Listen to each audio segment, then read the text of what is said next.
Good morning and welcome back to day 2 of the National Lawyers Convention. I'm Nate Kazmarek, Vice President for Practice Groups and Networks for the Society. What a terrific first day we had yesterday, and what a blockbuster Scalia dinner to cap it off. From the courage of our student leaders to the inaugural Madison toast to that lively fireside chat between Judge McFadden and Justices Barrett and Kavanaugh, it was an inspiring evening to remember. Today we keep that momentum going with another full slate of panels that cover a wide range of law and policy, and we'll wrap up tonight with one of the great traditions of the convention, the 24th annual Barbara Olson Memorial Lecture featuring Judge Andrew Oldham. Before we turn to our first session, I want to highlight an exciting milestone for the Society. For more than 2 decades, we've had 15 practice groups that have helped shape our organization's programming. This year, we've expanded to 21 groups, and by the end of this year, we'll reach 23. That growth lets us take a deeper dive into many important areas of the law, including health, education, the Second Amendment, taxation, and immigration, which happens to be the focus of this morning's plenary session. We're especially grateful to Jean Hamilton, who not only joins the next panel, but also serves as the inaugural chair of our new Immigration Practice Group Executive Committee. Jean's leadership has been instrumental, and we're very thankful for his efforts.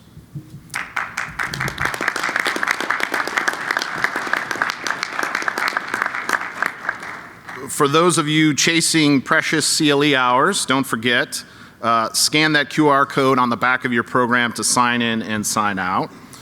And now, to kick things off for our second showcase panel, it's my pleasure to welcome Jordan Lamb, former president of the Federalist Society's Texas Student Chapter. Jordan will introduce our moderator. Please join me in welcoming Jordan Lamb.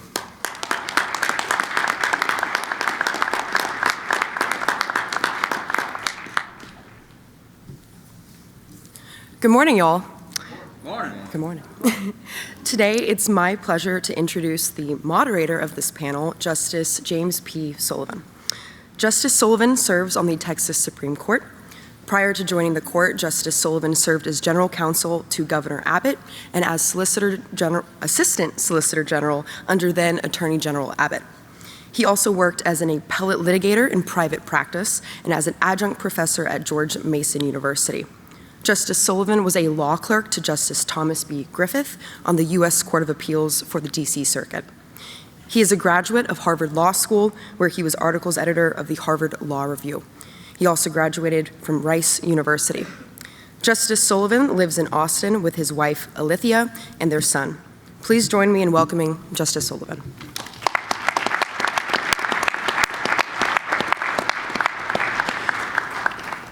Oh, good, they're live. Thank you, Jay Lamb. She moderated a panel with my old boss, Governor Greg Abbott, so I really appreciate that she would slum it with the likes of introducing somebody like me. It's now my honor to introduce the panel, arrayed in alphabetical order here, and we're going to keep it kind of short on the intros because you know who these people are and you know how to read. Akhil Amar is the Sterling Professor of Law and Political Science at It's at a law school in Connecticut, Yale. Am I saying that right? Close enough. Along Yale. Sounds weird. And he clerked for Steve Breyer, and of note, and you can go up the stairs, and his book is there. He's written a lot of articles and books, most recently Born Equal, Remaking America's Constitution, 1840 to 1920. So you can get that up at the top of the stairs. To Akhil's left, we have Stephanie Barclay, who is a professor of law at Georgetown Law School and the faculty co-director of the Georgetown Center for the Constitution. She's published all over the place in academia and popular press. She clerked for Randy Smith on the Ninth Circuit and Neil Gorsuch on the U.S. Supreme Court. And we're very happy to have her here, so give it up for Stephanie. the only time he'll ever be to anybody's left, but to Stephanie's left, Trevor Ezell. So as J. Lamb told you, I was Governor Abbott's general counsel before he appointed me to the Supreme Court. But in January of this year, GA got a huge upgrade at the general counsel position with T-Bone over there. He clerked for Jeff Sutton on the 6th Circuit, clerked for Andy Oldham on the 5th Circuit. And I liked to tell people when he was my deputy general counsel that we averaged one SCOTUS clerkship per man, but that's because Neil hired Trevor twice. And he and Keena and their son Ransom live in Austin, doing a great job over in the governor's office. And then to Trevor's left, Gene Hamilton is the president of America First Legal, which he co-founded. And he was most recently served as deputy White House counsel to President Donald J. Trump. And he's now back out, still in the fight, but in a different role at America First. So give it up for Trevor and Gene.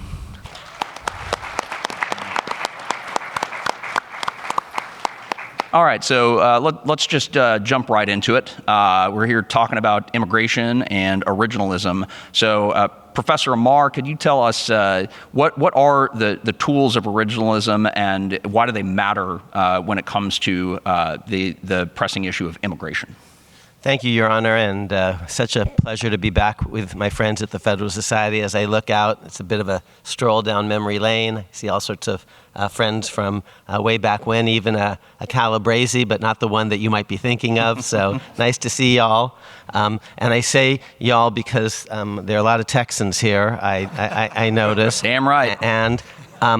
And Texas is featured very prominently in the new book, so lots of maps about Texas in the book. But since you talk about tools, my friend, of interpretation, we, I think, first met in connection with a great Texan, Sir Philip Abbott. That's right. Lives, among other places, in Austin. And Abbott has a methodology of constitutional interpretation, identifying the tools that people use when they do constitutional interpretation.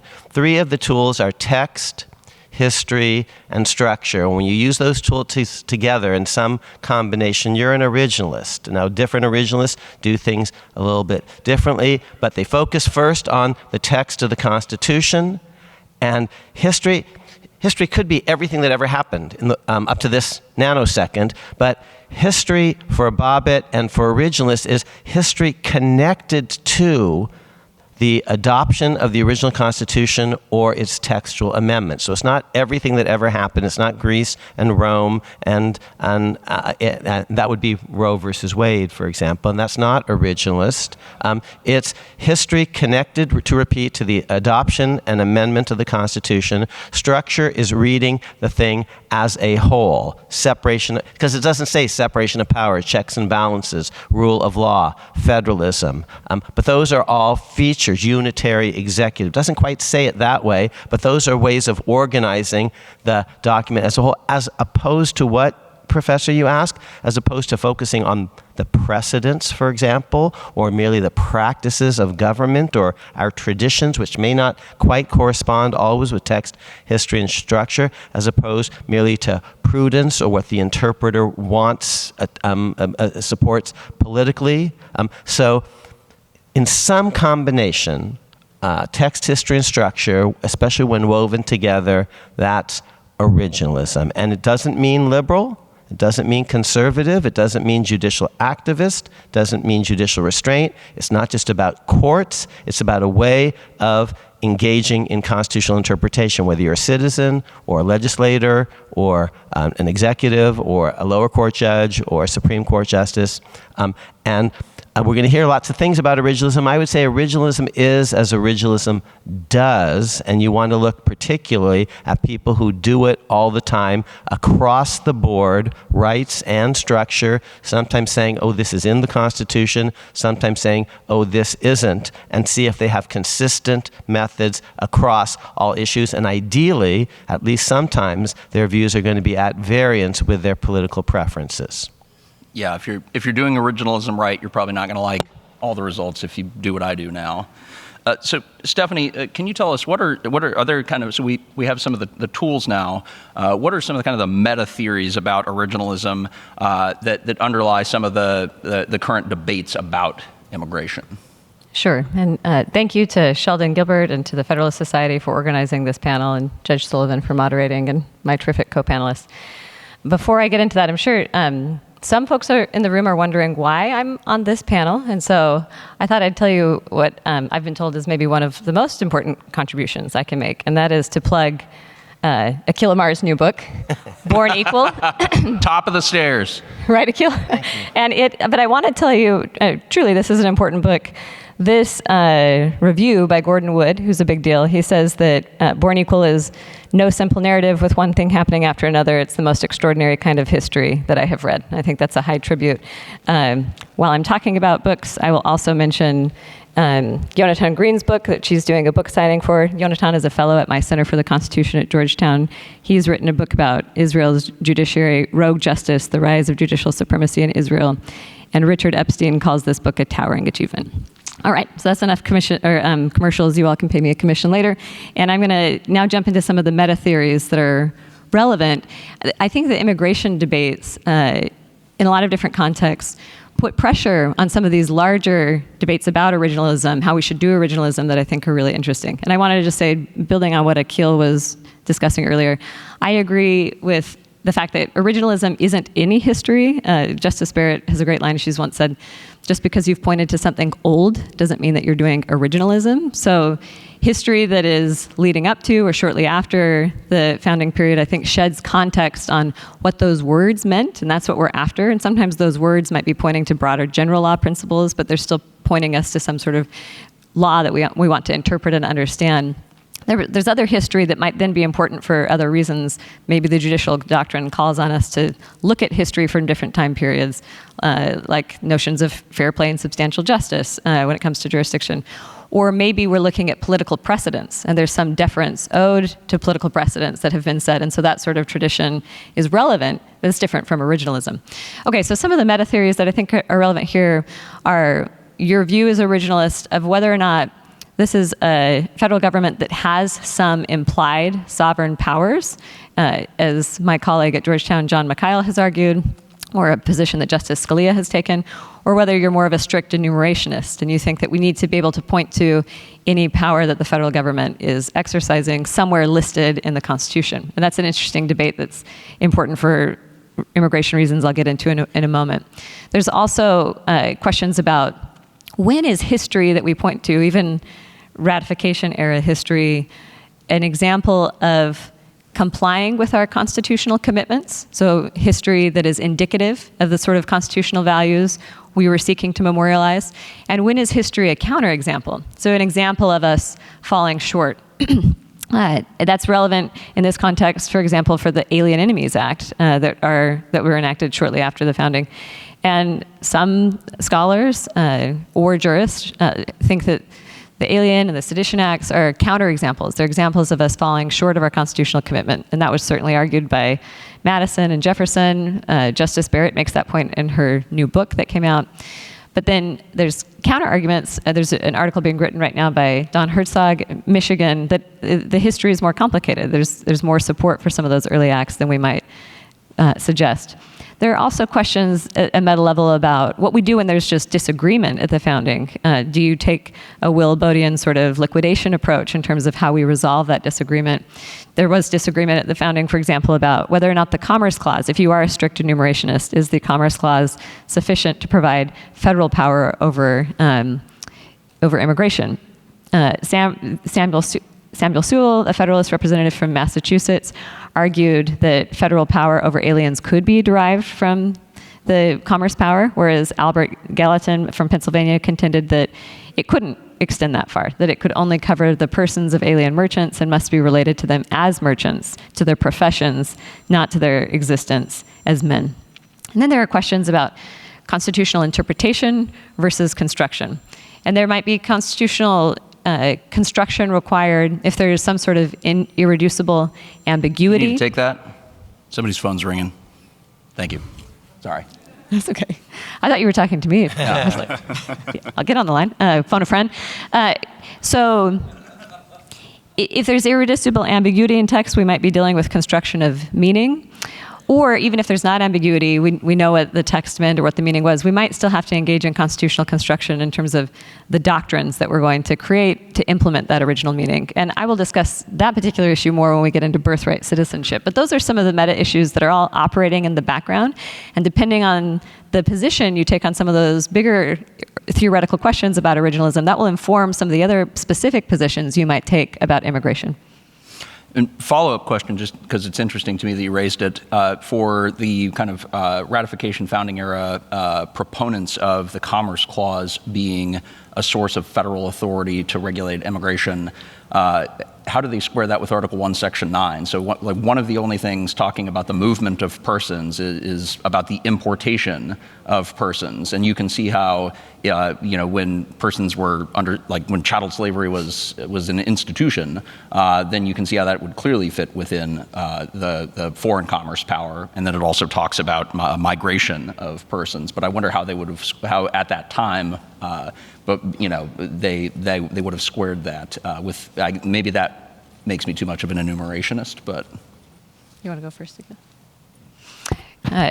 Well, so I think one argument is that the piece in the Constitution about migration of persons is sort of just euphemistically referring to and limited to slavery. Right. And so it's really not meant to apply to some of these broader issues, is one way that you can read that.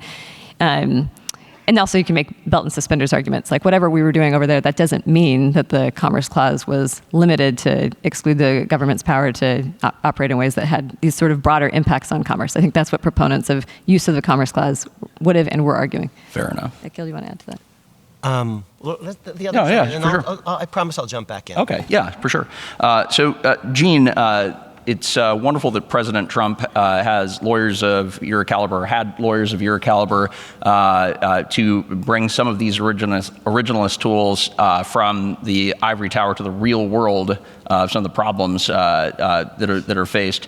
Can you tell us a little bit about one of the day one executive orders that we saw Will Scharf standing there handing to him, and how originalism informed the counsel, the good counsel that the president was getting? Well, thank you. That's a very good question. It's something that brings into the forefront the things that we have been talking about already here on this panel this morning, which is which constitutional provision, if you are a person who adheres to a school of thought that says that we can only, the enumerated powers, the control over the ability to provide a uniform rule of naturalization, the foreign affairs power, the Commerce Clause, what is the power that allows the executive branch to control the borders? And I think that we have to take a look at a couple of different things to inform that particular position.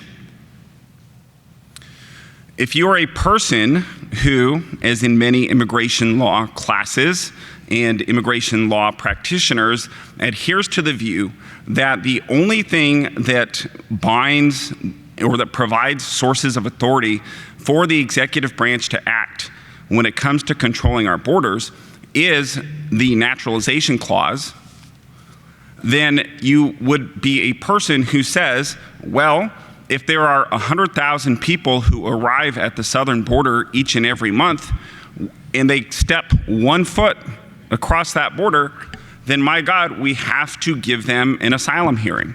We have to put them into a process. Because this is the structure that the Congress set up. If you look at 8 U.S.C. 1225, if you look at Section 240 of the INA, if you look at all of these different statutory provisions, it would seem to say, well, we have a process, so we're just going to have to hire more judges and more agents and provide more and more process to adjudicate this mass arrival of people. But I think that's inconsistent. That view is completely inconsistent with how the founders understood the extent of the executive power at the founding of our country. For all of history, all of human history, not just the last couple hundred years, thousands of years, people, societies have recognized, and this would have not been foreign to our founders, that control over your territory, control over your borders is an inherent power that belongs to any sovereign nation. The executive power would have been thought to have included the inherent authority to prevent the entry of people into the country. And yet what we saw play out, especially over the last 4 years, but certainly prior to that as well, was this mindset that once you put one foot across the border, that you were entitled to all kinds of process. There was nothing else that could be done. It almost turns into kind of a hokey pokey dance type of legal theory. You know, you put your right foot in, you put your right foot out, that somehow that entitles you to be able to have additional process. And that once that right foot's in, the executive branch cannot do a darn thing except for to arrest you, detain you, and put you in an immigration court proceeding, which is, I think, is completely inconsistent with what the executive power encompasses and what the Supreme Court of the United States has recognized in multiple decisions over the course of our history.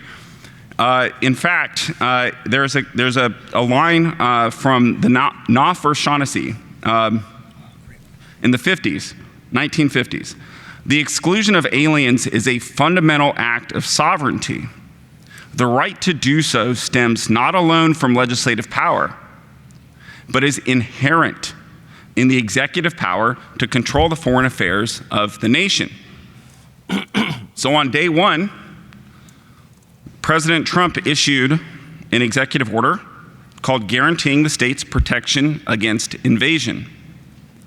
And in it, the president cited existing statutory provisions of the Immigration and Nationality Act, Section 212F, Section 215A, provisions of law that the Supreme Court, as recently as in the Hawaii case, has recognized exude deference to the executive in so many regards. But he invoked additionally, not just those statutory authorities, but the authorities that belong to him, that were inherent to him in the executive power, and as a way to fulfill the federal government's guarantee to states to protect them against invasion. And so what we have seen since the issuance of this particular executive order is an unprecedented securing of our border. The number of releases of illegal aliens into the United States at least since April, when they were even very, very minimal, has been zero. Zero. For month after month after month. And this is after millions of people poured over the borders over the last 4 years. And so what does this all mean? How does this relate to this debate that we're having? I think that the president's position, as expressed in this order, is more consistent with an originalist understanding at the time of the adoption of the Constitution of what the federal government could have done to protect its own borders without requiring necessary implementing legislation from the Congress to actually do something to act. Thank you. And so to the extent that, Devatel and all of that it's inherent in the nature of sovereignty, Trevor, you are now giving good counsel to a different commander-in-chief and CEO of the sovereign state of Texas. And so in the discussion of immigration, especially after Arizona against the United States, everybody wants to kind of say, that's just kind of a federal thing and keep to yourself. But I know that the governor and the state of Texas is grateful that the president is now taking seriously its Article 4, Section 4 obligation to defend the states against invasion. But from where you sit, counseling, the commander-in-chief of a different sovereign, how do you come at the immigration originalism issue here? It's a great question. Thank you. I'm grateful to be here. If I could get my slides up, that'd be great. I won't tick through all this, but I've been here as an attendee many times, and it's a privilege to be up here on the panel today.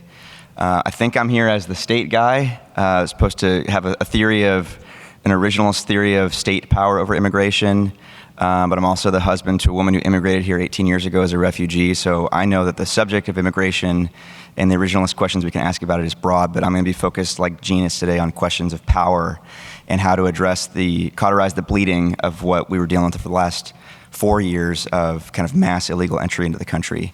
So I think on the screen, that's my son and I visiting the buoys down on the border. He's always been a precocious child, but we still don't understand how he managed to touch a non-justiciable political question. That's him. That's him touching the razor buoys. So I also want to hit on something that Gene brought up. I think part of why this panel is so important, why I'm thankful that FedSoc is having it and that we're debating it, is I think our theory of immigration as an original matter is woefully under-theorized because of some semantic confusion in the mid-20th century. So this is Justice Blackmun writing in, I can't pronounce it, but the claim there is that there was basically unrestricted movement into the United States until 1875. That's not true. It's about as wrong as someone could possibly be, and the sentence would be more correct if it read like that.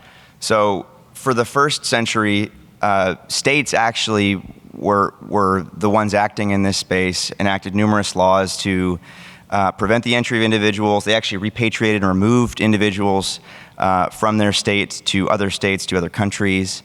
And so how did we get so confused about that? I think part of the answer is that we've collapsed the distinct concepts of immigration and naturalization. I think Gene hit on this.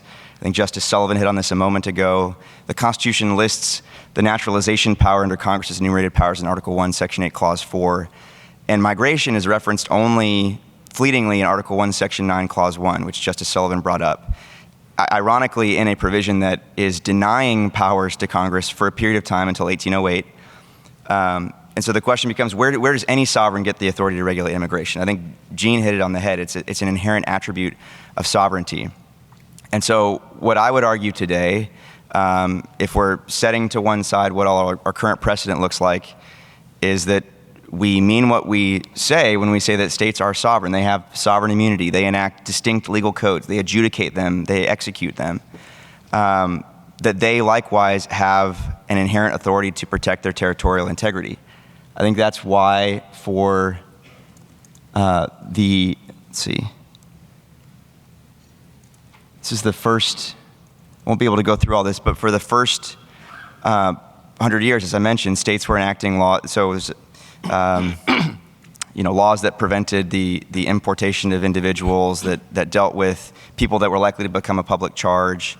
And these cases eventually bubbled up to the Supreme Court, and there's a handful of opinions that basically approved states' power in this area. So in Milne, which I'm sure we can maybe talk more about later, state of New York required a ship captain to provide a report listing the names, date of birth, age, sex of alien passengers who were disembarking into the state of New York, and imposed a fine if the ship captain didn't comply with that. And the Supreme Court upheld that and said that essentially states have the same power as foreign nations to exclude individuals from their territory. It also went to great lengths to say that and we got to be precise here, that the movement of people across sovereign boundary lines was not commerce. Human trafficking is not commerce. And that the reality is that's what we saw along the Texas-Mexico border for 4 years, was literal labor and sex trafficking of women and children. That is not commerce in the sense of the Constitution. That's what the Supreme Court said. About 40 years later, in a different case, the court would say, the state couldn't impose a surcharge on the ship captain for bringing people in, because now all of a sudden you are injecting yourself into the commercial transaction for the service of riding a boat from the UK to the United States. But at a certain point, that commercial transaction stops, and there's a question of sovereign power about exclusion or admission into a sovereign territory. I can unpack more, but that's kind of the top line stuff that I'll say on that. So kind of open this up to everybody, because I think it's an important point. What are the relevant provisions of our Constitution to which the tools of originalism need to be applied so that we can better understand what the law is when it comes to the issue of immigration? Kind of throw that open for everybody. Trevor says it's not just the naturalization clause, so which others? Anybody? So I told you that their tools involve text and history and structure. Structure is understanding the document as a whole in historical context, and we talk all the time about separation of powers or checks and balances or federalism or the rule of law, the unitary executive. So sovereignty is another one of these concepts. We need to get it straight. My first article as a law professor is called Of Sovereignty and Federalism. It's one of the 10 most cited articles of the last 40 years by scholars. I think it's been cited 9 times or so by the Supreme Court, but who's counting? I am. He'll get an email on his phone there if it gets cited again. So. And across the political spectrum, across the juridical spectrum. And this is a pretty important idea. It's at the heart of the new book, Born Equal. And I know I'm with a bunch of Texans, and Texas once was sovereign. You know, it's part of the sixth. No, it's not, with all due respect. And we did fight a civil war about this, and Mr. Lincoln was right. And you have to read the book to see that Mr. Lincoln was right, Mr. Lincoln was right, Mr. Lincoln was right. And I it agree. actually has some meaning. So, you know, sovereignty goes back to Westphalia in 1648, and sovereign entities can make treaties, and Texas can't today, and it could as a Lone Star Republic. So some of what I'm going to be saying is going to be embraced by my friends on that side of the aisle, and some not. So sovereignty does mean that even in the absence of a specific clause, I do agree that the federal government has inherent powers over its borders. And there are implied powers. They're not plenary powers, but they're implied powers. And reread, please, McCulloch versus Maryland. I've taught it 50 times, and I teach it paragraph by paragraph, and some of you have suffered through it as my former students. And it doesn't actually rely on the necessary and proper clause for any affirmative weight. John Marshall has already decided that there's a power over the bank before he gets to the necessary and proper clause, and there's no bank clause in the Constitution, but he said the whole thing was designed for national security, and a bank is pretty darn useful for national security, and that's why people vote for the Constitution,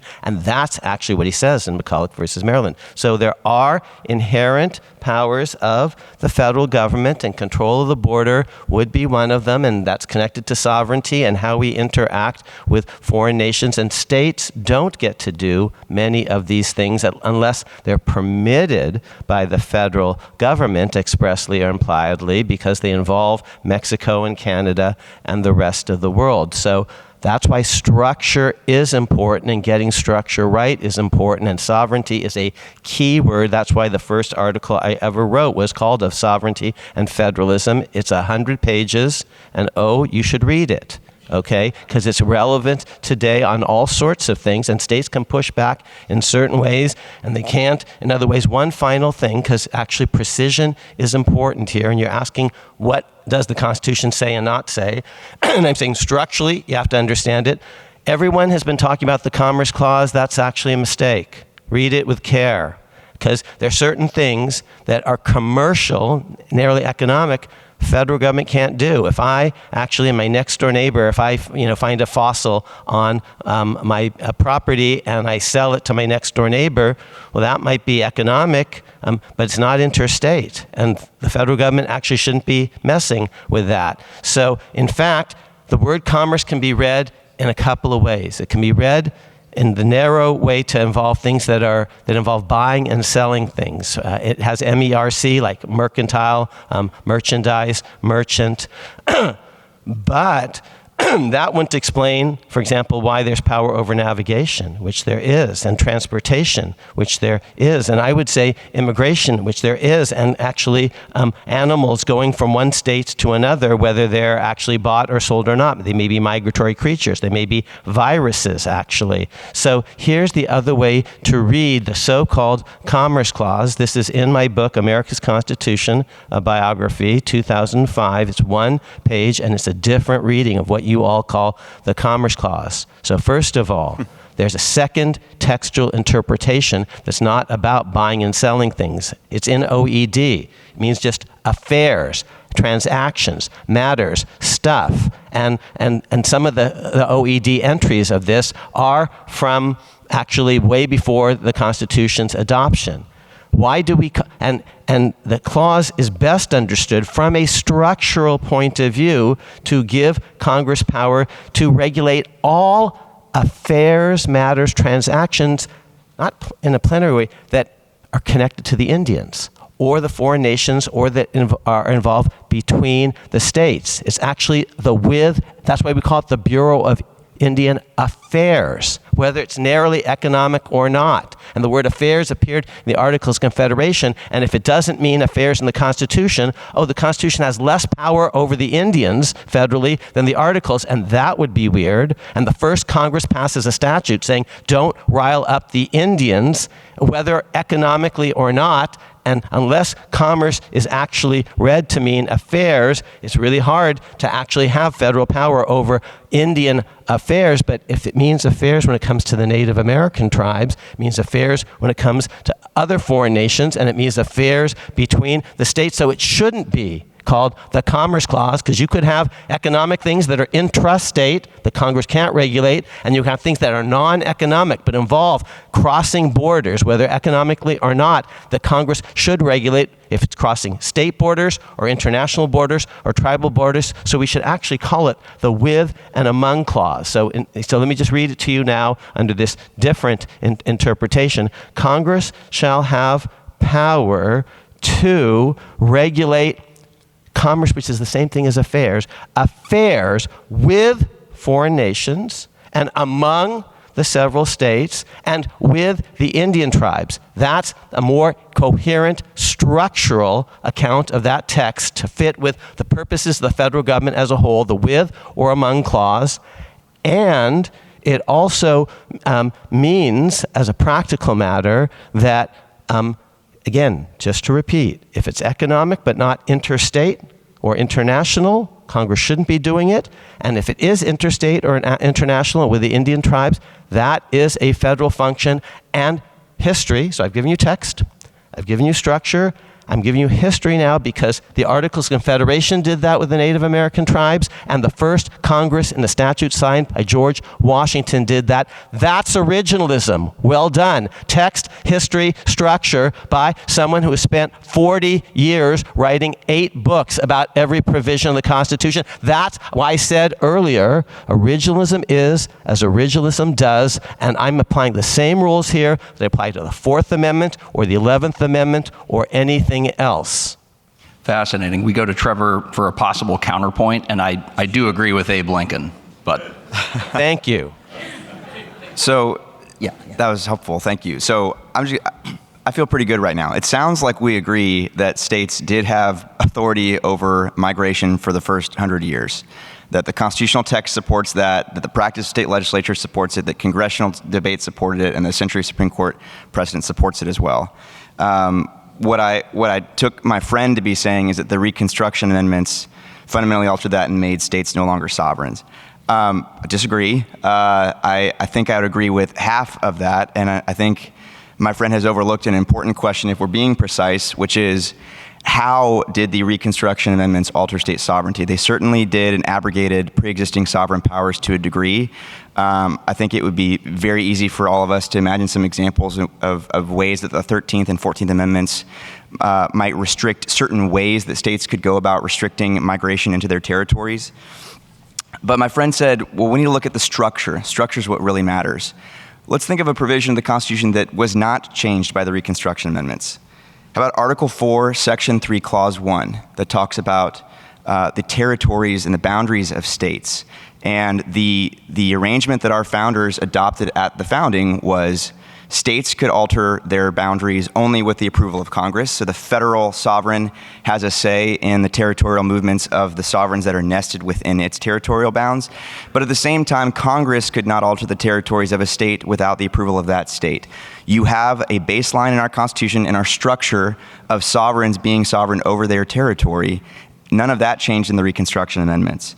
I think it's helpful also to note that Henderson, after the Supreme Court case that I had up there earlier, that enjoined a state imposition of a surcharge on ship captains as violative of the Commerce Clause, or Dormant Commerce Clause, I guess, did not disavow that Milne decision or the Moore decision, and that's after Reconstruction.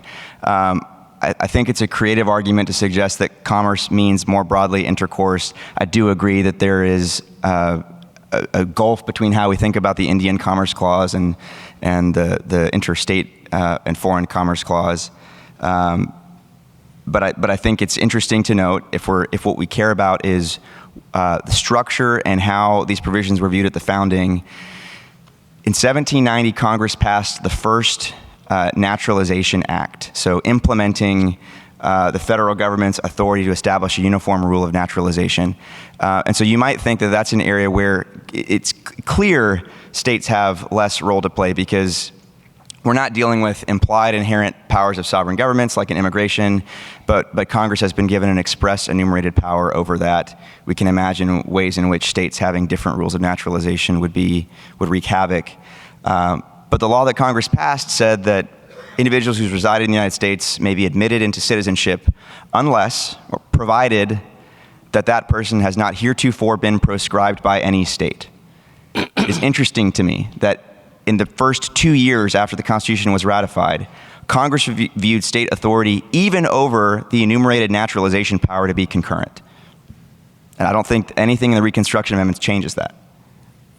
Stephanie, you had a thought? So just very briefly, and I hesitate to comment as someone who hasn't written 9 books yet, Akhil, but I do think that it's a fair point that both at the founding and at Reconstruction, state sovereignty was limited in important ways, as Trevor alludes to.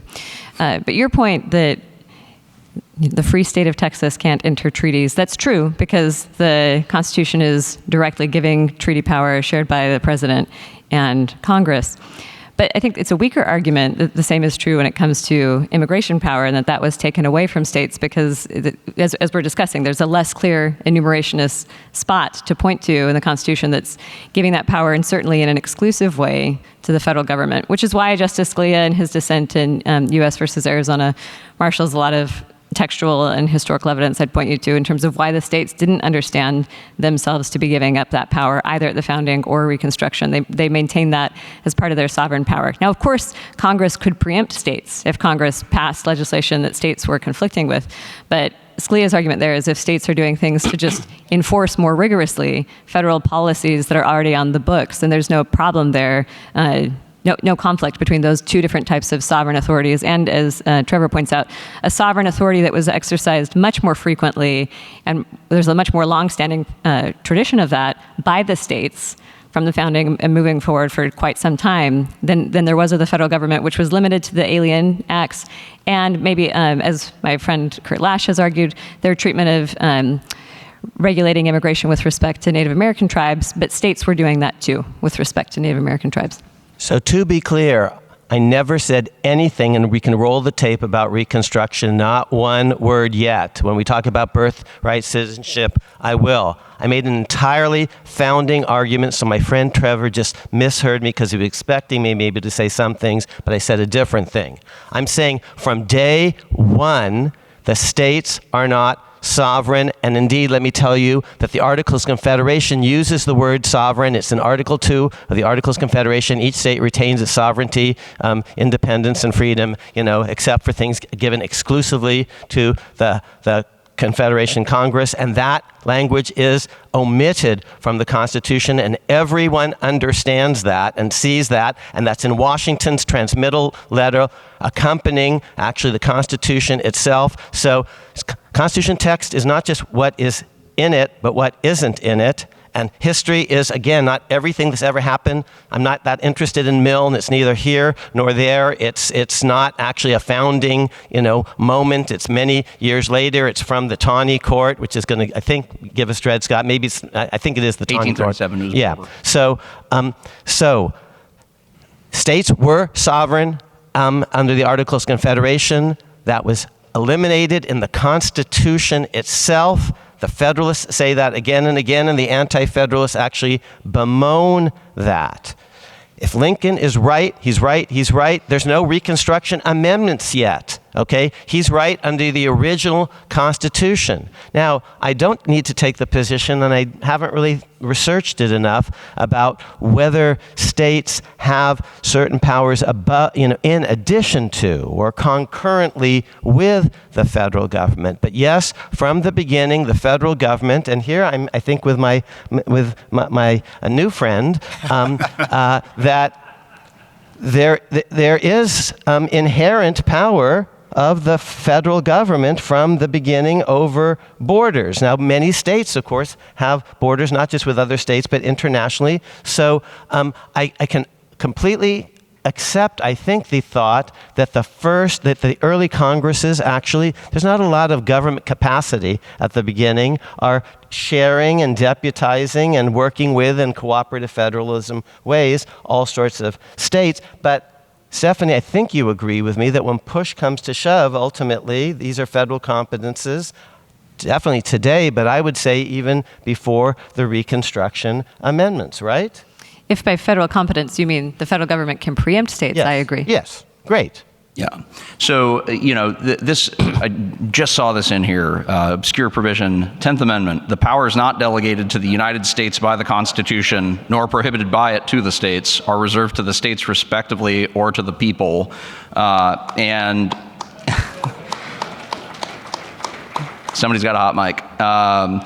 And I agree. I think that my federal counterpart court has referred to kind of a residuary sovereignty reposed in the states. But this one does sound pretty sovereign in the way that we're talking about here.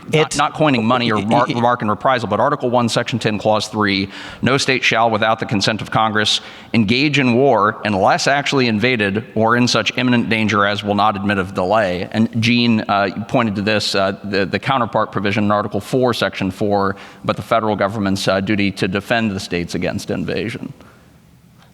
So, Gene, do you have a perspective on this states issue, looking at it from the perspective of having counseled the federal executive on this, and where the kind of the implied executive power that comes with being a sovereign? Thoughts? It is an interesting debate. It's an interesting proposition to consider. I think that it would be strange, given the supremacy clause and given some of these express enumerated powers, for example, for a state to, despite the existence of a provision in the INA that governs the admission of a particular alien into the United States for some particular purpose. So say you are coming here to receive an H-1B, on an H-1B visa, and so the Congress has enumerated this power. The person applies to the respective executive departments, they go through, they get admitted, and then they get to live in the United States. I think that it would be odd if a state, of course, tried to pass some kind of its own immigration law, right? We would all, I think, recognize that that's preempted by the supremacy clause, by the existence of this, of the INA, in terms of bringing someone in to the United States. I think that where there was conflict with existing provisions in the INA about whether or not someone can be deported, presents another interesting inflection point that we have to be very precise about. But I think that where, though, a lot of attention has not been spent as a matter of scholarship, as a matter of practice, as a matter of anything, is what happens when the federal government completely abdicates its responsibility to prevent people from coming into a state. Does that state not have the inherent power to guard its own borders, given all of these provisions? I think that presents a different question. It's a different issue. We have to be very precise. We have to consider all of these things in tandem. And I would, I guess this morning, to all of the many academics and young law students and folks who are out there, as a personal matter, I would encourage each and every one of you to engage in more research and more scholarship, to analyze these issues from these perspectives. There's not enough scholarship, I think, detailed scholarship, other than my new friend here on some of these issues. There's a few other angles, but really and truly, especially from the perspective of somebody who is a member of the Federalist Society, who adheres to originalism as the means and method through which you interpret the Constitution and, of course, any enacting legislation, but just to study and to spend more time on these issues and to consider afresh, anew, without any bias, based on historical, I think, in many ways, problematic practices or jurisprudence, as Trevor has pointed out here, failed understandings, even amongst Supreme Court justices in the past, of what was actually occurring. And I would just add to this also that one of the things that we have to just bear in mind when it comes to the contours of executive power, inherent executive power, which is, of course, always, all of it is vested in the president. And we're looking at this, what provisions govern the admission of individuals into the United States? Is there commerce? Is it naturalization? What are all these different provisions? We also have to consider the history at the time.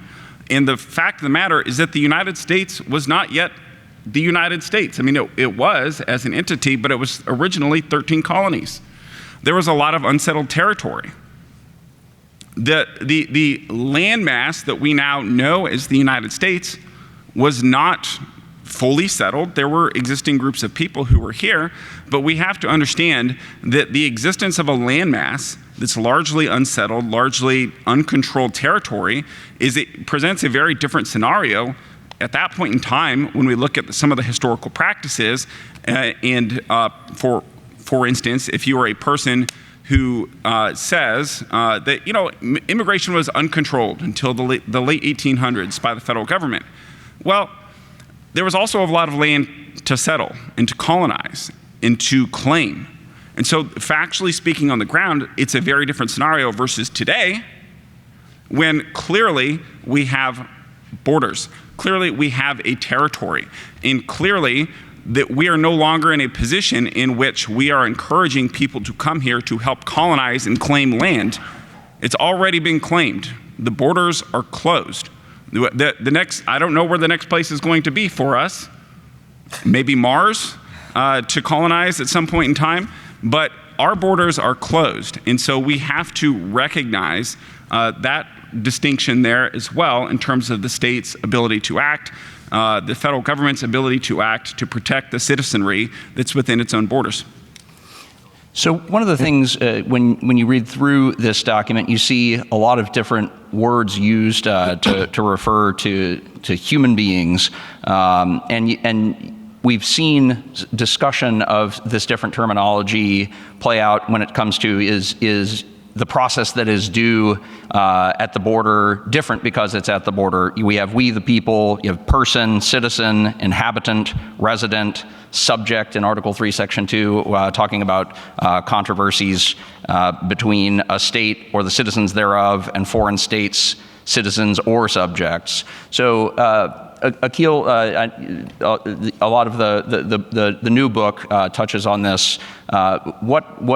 What meaning does an originalist draw from the differing terminology used as an intratextualist throughout the document? I agree. I agree with my friend Trevor that what process is due is going to vary tremendously, and people at the border who just come in maybe illegally. I think they're entitled to due process, but the question is how much process is due, and the answer is perhaps not very much. Do have a free weekly podcast. You can get CLE credit. There's a whole episode just on this issue where I do take the position that, yes, of course, all persons are entitled to due process. And that was really important because one of the three things that the Dred Scott Court said is that only citizens have constitutional rights, that aliens had no rights to process. And the framers of the 14th Amendment disagreed with that. Those of you who believe in incorporation under the Privileges or Immunities Clause, as I do, as Clarence Thomas does, as most of the originalist justices do, we have to answer, if privileges or immunities include things like speech, press, petition, assembly, free exercise, because they're in what we call the Bill of Rights, why isn't that also true of due process? And I think the answer is, well, it would be, so that's a privilege or immunity. So why do you need then the due process clause if it's already covered? And the answer, because they asked John Bingham that, is he said, oh, we want to protect aliens as well. The stranger at our gates is entitled to protection. He's quoting Deuteronomy. Actually, you must be kind to the stranger at your gates, because once you were a stranger in a strange land, he's talking about Babylonian exile and slavery under Pharaoh's Egypt. So they believed very much that persons had rights beyond to fair procedures, beyond citizens. But the question is, what process is due? And I think that does vary tremendously, whether you're, let's say, a green card holder, you've been here for 30 years, you've done everything legal, you've married an American citizen, you're a parent of an American citizen, you leave the country temporarily because your parent in the old country dies and now you want to come back. Oh, you're going to be entitled to a lot more process when they try to stop you at JFK, or if they try to deport you, then someone who, I think that to use Trevor's metaphor, is playing the hokey pokey. Now, one final thing, since we're talking about what originalism is, and intratextualism, and words, and which words you use, and which words you don't use, I just want to read you the language of the Articles of Confederation so you hear how different even the 10th Amendment is from that. So here's the Articles. Article 2, it's very important. Each state retains its sovereignty, freedom, and independence, and every power, jurisdiction, and right, which is not by this confederation, expressly delegated to the United States and Congress assembled. Now, the Constitution tracks that and deviates from it in really key ways, and this is originalism, the words that are used and not used in historical context. Okay, and we're not talking about Greece or Rome or whatever Roe versus Wade was trying to do. I can't quite figure it out. So, first of all, the Constitution omits that word sovereign, and everyone notices that. And George Washington makes a big deal of that in his transmitted letter, and the Anti-Federalists don't like it, but that's a pointed omission. Next, they get rid of the word expressly. They omit it in the necessary and proper clause, and they omit it again in the 10th Amendment. The 10th Amendment sounds a little bit like this, about reserved powers. So the Constitution, actually, when you read the necessary and proper clause and the 10th Amendment against Article 2, here are three fundamental points. No more state sovereignty. Yes, implied powers of the federal government, which John Marshall emphasizes, not plenary, but implied, which John Marshall emphasizes in McCulloch versus Maryland. And under the 10th Amendment, once again, the word expressly is omitted, actually. So once again, and it was proposed by South Carolinian, and James Madison actually opposes that, and successfully so. So You're absolutely right, Your Honor. You have to look at how words fit together within a document. That's intratextualism. Thanks for that plug. It was an article I wrote. It's now actually in Black's Law Dictionary as a word, as an entry. So, but there's looking at words within a document: inhabitant, person, citizen, how do they all fit together, due process, which is repeated a couple times, but also how things work across documents, and especially, and this is what you invoked with Justice Barrett, the predecessor documents of the Constitution are going to be particularly relevant here if you're doing originalism the right way. The predecessor documents being the Declaration of Independence, the Articles of Confederation, and the state constitutions. And you can especially see this with comparing the 10th Amendment to Article 2. It's a short little exercise. I commend to you all. Just look carefully at Article 2 of the Articles of Confederation, compare and contrast it with the 10th Amendment. Go over to T-Bone real quick, and then Stephanie, I've got a question for you. Sure. And I'll if I can get my slides back up, I'm going to go to advance to a slide in a second. But I want to apologize, Professor Amar. I did not mean to make a straw man of your argument. I genuinely thought that a century of American practice by the states, Congress, SCOTUS, settled for me what the structural question was. I think it's informative that Article 4, Section 3, Clause 1 lays out a framework where you have two sovereigns who both have territorial integrity. But I take your point. We're not talking about Reconstruction. But thinking of structure, I think Gene was talking about the Self-Defense Authority earlier, and so I thought I might just give us a little history on that. Go back here. So in 1874, the Texas Governor Coke had made multiple demands of the president at the time along the lines of what Gene was talking about. The federal government has an obligation under Article 4 to protect states not only from domestic, but then external disturbances, invasions, insurrections, and Texas is very grateful that on Inauguration Day, the governor sent a letter to the president invoking Article 4, and the president acted swiftly to provide the defense that Texas and the border lacked for the 4 years before that. But in 1874, the federal government did not respond for some time. And so Governor Coke wrote a letter to U.S. Attorney General Williams essentially saying, you have abdicated your obligations under Article 4. Mexico has abdicated its obligations under the law of nations to prevent excursions from its own territory into a neighbor's territory. And these repeated depredations by these criminal gangs who were murdering, destroying property, all that stuff amounted to an invasion under Article 1, Section 10, Clause 3. So the governor finally issued orders to the Texas Rangers that said, expel these people entering the country in open defiance of our territorial sovereignty, and even pursue them back across the Rio Grande. It came to the attention of the federal government. Secretary of State wrote to Governor Cook and said, hey, what are you doing? And Governor Cook writes back, I think, a remarkably well-lawyered letter to the Attorney General. And at the end, he says, if you disagree with me that I don't have authority under Article 1, Section 10, Clause 3, and you countermand me, you tell me to pull my order down, I will. And instead, this is a report from the Congressional Committee on the Texas Frontier Troubles. Congress's conclusion was that the Attorney General acquiesced in the conclusions of Governor Coke. That doesn't mean that's the end-all be-all interpretation, but what you have there, like Gene was saying, was a backstop from a sovereign that also has territorial integrity and an interest in protecting its people, and the federal government acquiescing in the state's invocation of Article 1, Section 10, Clause 3 authority, even to the point of crossing an international boundary line to pursue people who were inflicting harm on the Texas border community. If I could just address preemption real quick, because I think that's come up. I want to make sure I hit that. I don't think it's weird. So this is maybe where Gene and I disagree. I don't think it's all that weird for the federal government and the state to both have laws that pertain to immigration. It might not surprise many of folks in here that I don't really think that field preemption is a thing. If you do the history, you'll find that the first Supreme Court case that discusses field preemption was actually a conflict preemption case where they just used a metaphor, and this is what we do now. We just turn metaphors into doctrines. But the example I would give, and I think this is responsive to what Professor Amar was saying a moment ago, we have overlapping criminal codes across this country. The federal government and states criminalize the same exact conduct, and they either both punish it or one of them does and the other does not.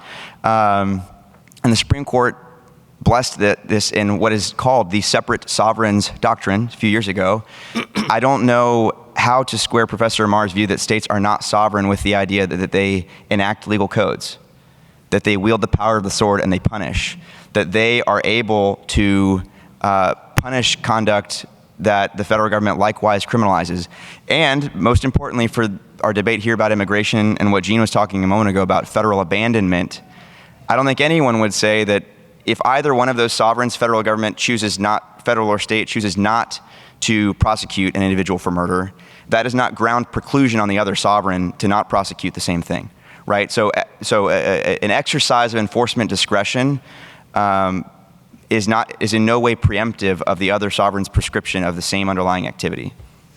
And Stephanie, some of the provisions that we've not yet talked about in discussing immigration and originalism are the protections of religious liberties. Can you tell us how that enters into the conversation here?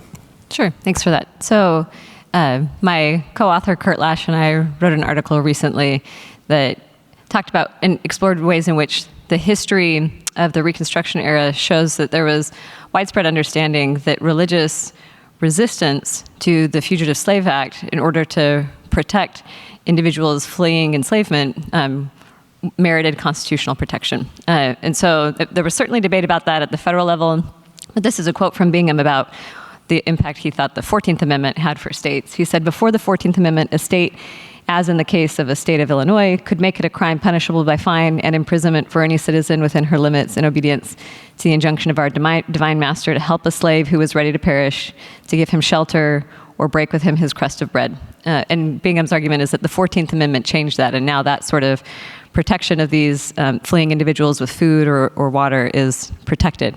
Note that the Fugitive Slave Act is arguably a neutral and generally applicable law, and we have this constitutional protection anyway for this sort of act of religious exercise, which is relevant for one of many reasons why I think there's evidence that Smith was wrongly decided. But bracketing that, one concrete application of this sort of evidence also suggests that there ought to be protection for groups, including Catholic Charities or others, operating at the border who want to provide food and water to refugees. And there have been some calls in Congress to cut off funding for these sorts of groups. And there was a case in Arizona where one of these groups was sued.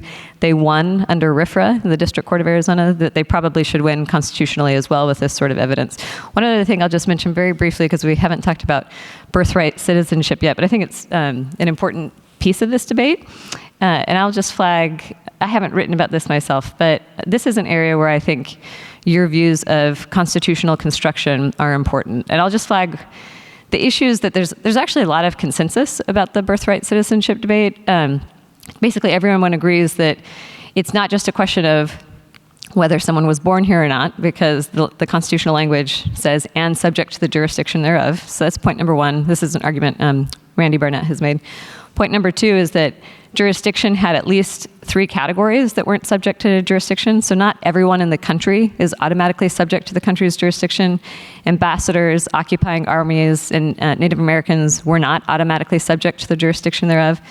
And then third, most people agree that subject to the jurisdiction thereof does not equate to just those 3 categories. In other words, there's some sort of underlying criteria that those 3 categories have in common that could at least hypothetically apply to other categories.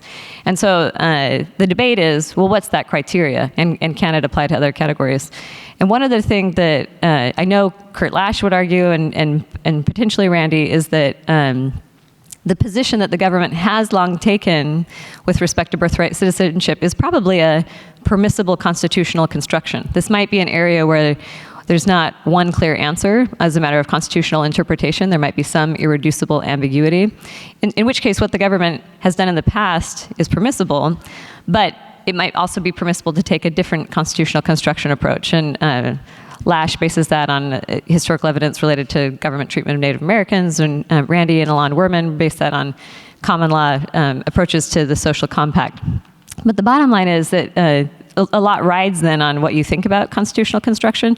So I think Kurt would say because this is a political constitutional construction that has long been taken, political branches can change it. So if the president wants to change the approach, he can. But my colleague John McKyle would say, well, it is a constitutional construction, but implied powers of this sort were given to Congress under the necessary and proper clause. That's where they reside. And so if Congress hasn't acted to change it, then the court has to intervene if the executive is trying to override a congressional constitutional construction. So I just think it's an interesting area where how you think about constitutional construction can matter a lot to how you ultimately resolve that particular debate. So our clock isn't running here. How much more time do we have? It's over. Minus 1 minute. All right. Sorry. Very good. I'm going to go ahead and grant a slight extension to myself. You can be a judge in your own case. So I want to thank all of our fantastic panelists. I'm sorry, Akhil, that people are just going to have to go buy the book to get point counterpoint on birthright citizenship. But I also want to echo the panelists in thanking the Federalist Society for gathering us here today to talk about this important issue. And I also want to echo the call for greater scholarship. We all, I think probably everybody in this room understands why originalism is important, and I think it was keenly felt in the 2024 election that immigration is important. So I would echo that call for scholarship for members of the academy, but also for outstanding practicing lawyers like Gene and like Trevor and like a lot of you in the room here, doing that hard work so that when things come to people to do my job, they can figure out what the law is and not say what they think it ought to be or something like that. So please join me in giving a big round of applause to our outstanding panel here.